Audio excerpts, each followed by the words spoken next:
What's up guys, I got a brand new video for you today. I'm here with Marissa. Hi. Also known as Sunday Adams. Yes.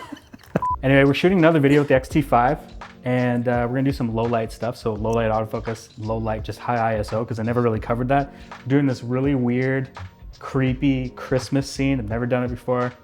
And this video is actually sponsored by Bluetti, and they've got a power station that we're using to run all these lights in here. So that's pretty cool. I'll talk about that a bit later. So let's get shooting. Nice doll. So the power station says it can run 7 hours off this. A lot of you have been asking me about the autofocus and more specifically the eye detection in the X-T5. And I'd say in good light, it's pretty accurate, but in lower light or mixed lighting scenarios like this, it did struggle quite a bit. I know this isn't the darkest scene ever, but I found that AFS worked better than AFC. And unfortunately, the app I used to record the screen of the camera didn't record anything for this shoot, so you're just gonna have to trust me. Look towards the lamp.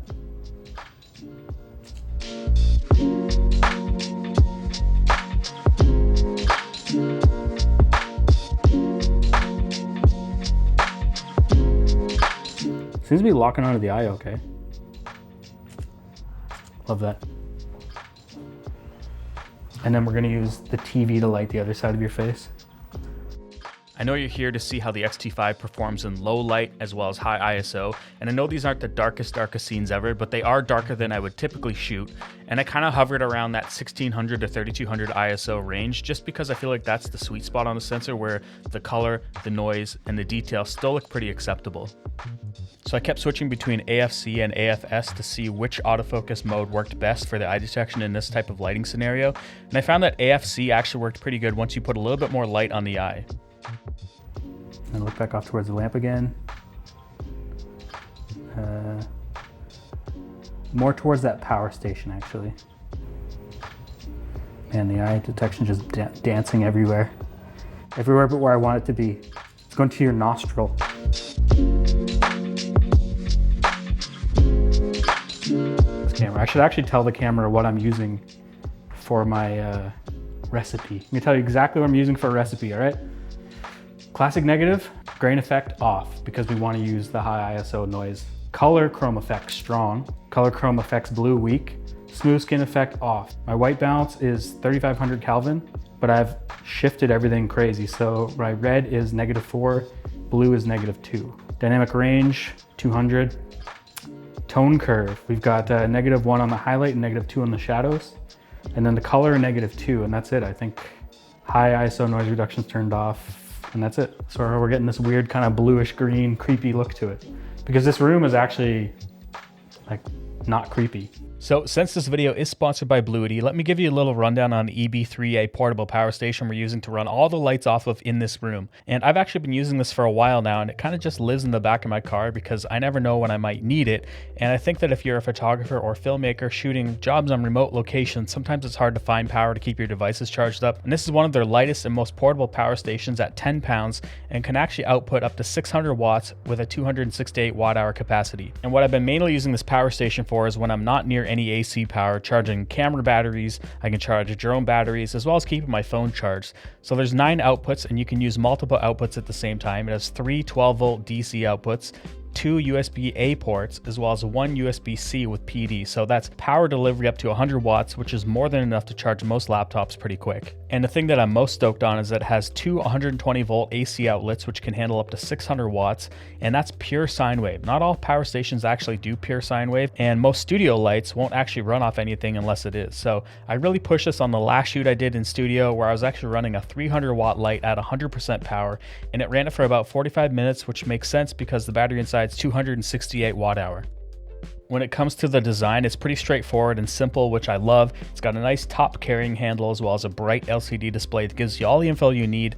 It shows power remaining in percent as well as estimated time remaining based off the current load you're using. It also lets you know where you're pulling from, so AC or DC sources, as well as how much draw is currently being used in watts. Now it actually uses lithium ion phosphate, which they've rated up to 2,500 cycles to 80%. So that means after you've used this and charged it over 2,500 times in its life, you'll still get up to 80% of its original capacity, and that's really respectable.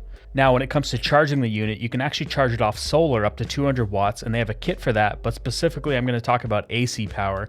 It has 3 different speeds: standard, silent, and turbo, and in turbo mode, you can actually charge it to full in around an hour, which is insane. but I usually just leave it in standard mode, which takes around 1.5 to 1.8 hours.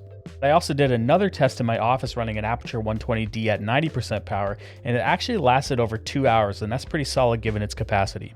The unit also has Bluetooth, so you can connect it to the app and monitor power draw on each outlet, as well as turn AC and DC ports on and off. You also can change the speed at which the unit charges, as well as lets you monitor the time remaining on the charge. And this is just a bonus feature I didn't think I'd really need, but it's kind of handy to have. Oh, and another bonus feature is that it also has a 15-watt wireless charge pad on the top for recharging your phone or other devices, which is super handy in a pinch. Again, this is one of Bluetti's lightest and most portable power stations. If you need something with more power or you're running more power-hungry devices, they make a whole wide range of products for those applications. But if you're interested to know more about this, I have a link in the description. Thanks to Bluetti for sponsoring this video. I made these.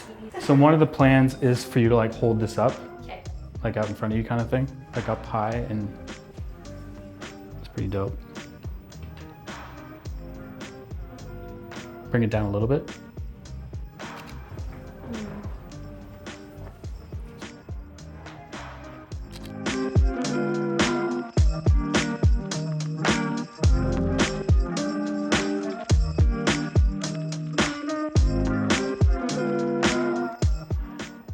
This is a vibe, that pen. But you almost look through your eyebrows, so lower your head down a little bit.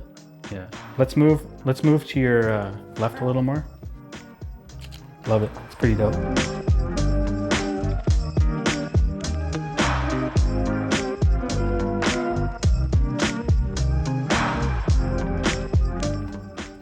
That's 1600 ISO. 3, 2, 1. Do one looking down towards the camera.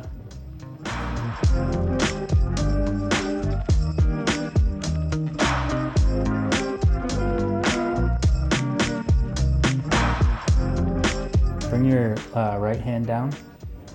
Look off towards the lamp now.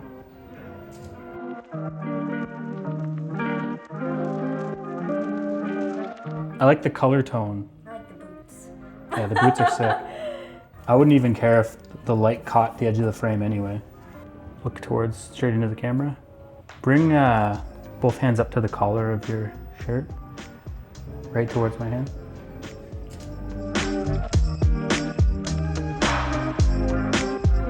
Okay, ready? 3, 2, 1. Can you bring your pigtails down a little bit straighter? You could bring them right up onto your sweater if you want. I don't know why, but right there looks so creepy. I don't know if it's a combination of just the like color I have set on this camera, but this light bulb looks so good with this.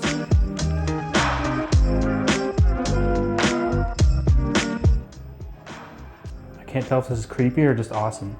It looks really cool.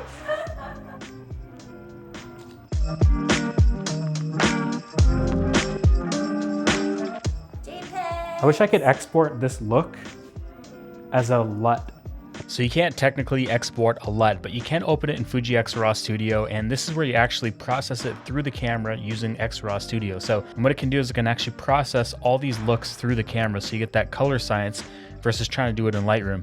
And so if I click on the raw file here, you can see that it's processing here, and it's just doing the exact same settings. You can see all my recipe along here that I actually had set up on the JPEG file. One thing I did change though is my high ISO noise reduction. I actually set that to -2 to let a little bit more grain in, but say on an image like this as a little bit underexposed, I could bump the EV up a little bit here. And then say I wanted to warm things up, I could come in here and adjust my white balance shift a little bit and change it from how I actually had it in the camera. But I'm gonna leave it here for now. And the cool thing is you can go up here to conversion and then copy conversion profile, and then you can paste it across all the different raw files. And then that way you get the exact look out of the camera on your raw file. As I mentioned before, when it comes to the high ISO, this sensor looks its best if you stay under 3200 ISO. If you go over that up to 6400 ISO, it starts to get pretty noisy, and I didn't shoot any of my photos at that because I wanted to preserve all the details I could with the least amount of noise. And so I stayed under 3200 ISO, and I think that sweet spot is between 1600 and 2000 ISO. When it comes to the detail and image quality out of the sensor at higher ISO, I had no issues with it. You can see here that the noise actually kind of adds to the image. It's more filmic looking. And when it comes to autofocus in low light, especially continuous autofocus, autofocus while doing eye detection, I found that it wasn't very reliable or predictable, so some shots were in, some shots weren't. But what I did find more reliable was actually shooting an AFS, which is just single shot. I manually moved the autofocus point to the eye and it was nice and fast. Everything looked nice and crispy and pretty sharp, and that's what I'd recommend in lower light situations. That's it. Thanks for watching the video. I don't know what we got. We got some weird shots. Thanks to Marissa for modeling and playing our Wednesday Addams in this shoot. Anyway, that's gonna be it for this video. Thanks for watching. If you liked it, give it a thumbs up. If you disliked this video, give it a thumbs down twice. Don't forget to hit that notification bell. See you guys in the next one.